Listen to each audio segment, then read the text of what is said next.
Uncle. Hey, Uncle. I don't want to hear you say this. Ufu.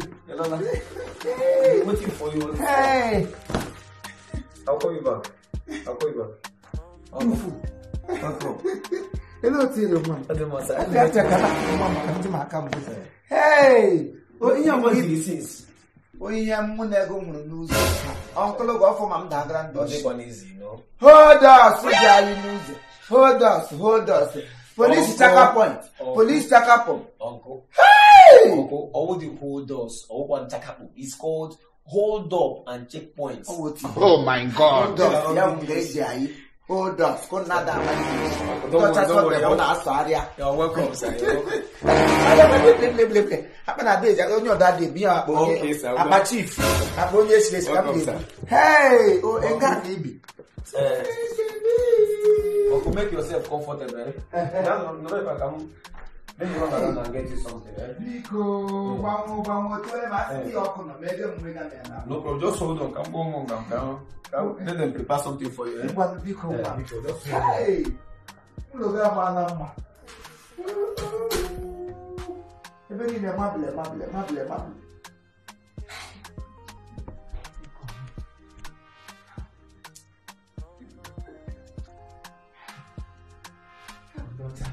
Look at that time. Hey! Hey! Fine! Okay, come on. Get on, look. Everybody, mable. How? Hey, go on, no.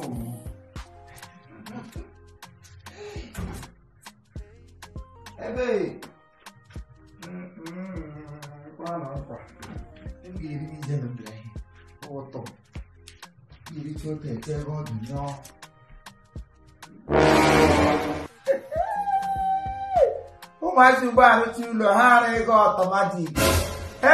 oh, Enga, oh, Kagulano, Liam Nongen. Hey, Bill, when I go, Ijowa. Hey.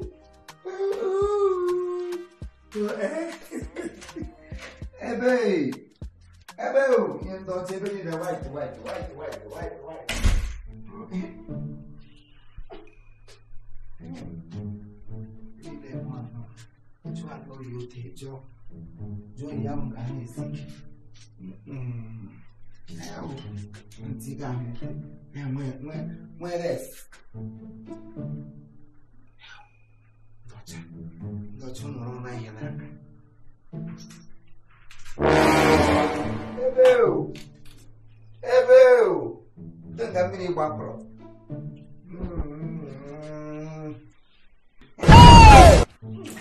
Are very stupid and very foolish. This man!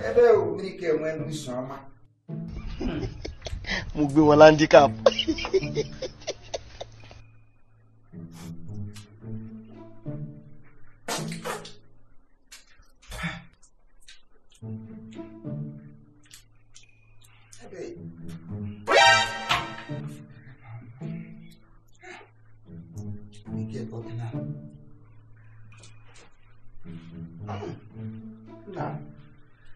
Ezriko ufumune mwoke.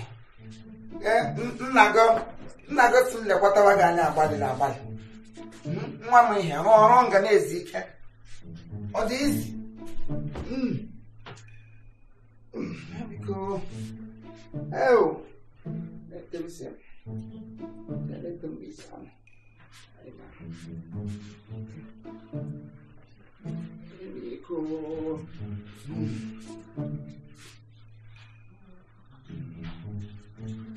Oh. Always weak.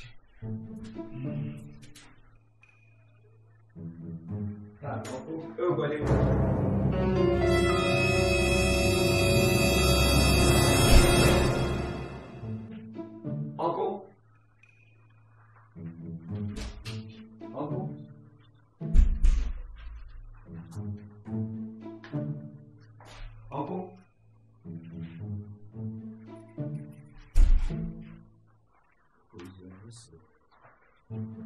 Uncle. Uncle. Uncle. You make an arrest through. What's the music? Look at your lawyer. That is to be on the appointed to be out of the come back, Batranga. Ebony, you is the no, uncle, rest from Webana and Yoshi. If I is UK. She back again, Yoshi, my mom back in your mammy. What is good for your health? Latin. Ebana and Yoshi, my mammy, be no. Puta. She na mammy, uncle, puta. Hey! Photo. Come on. We must learn a lesson. All the good. You understand? It's not good for you. If you can't do that, arrest room. What is the arrest room? It's for your convenience. You go in there and release yourself. Yes, sir. I wonder. I don't come to Mamma and Lucy. She's some back. Ulo Mother, let's take it.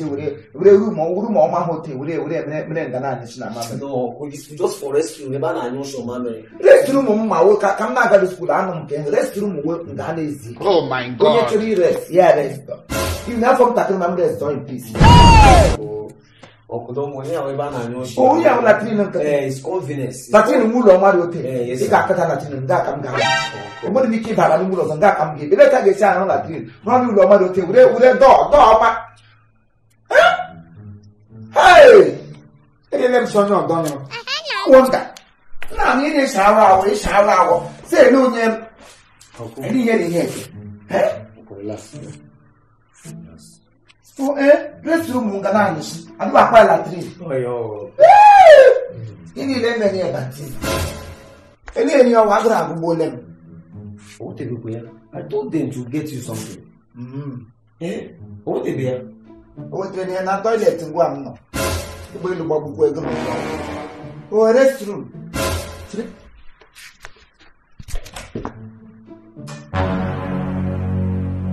Elizabeth in the moon. You don't know why it's going on.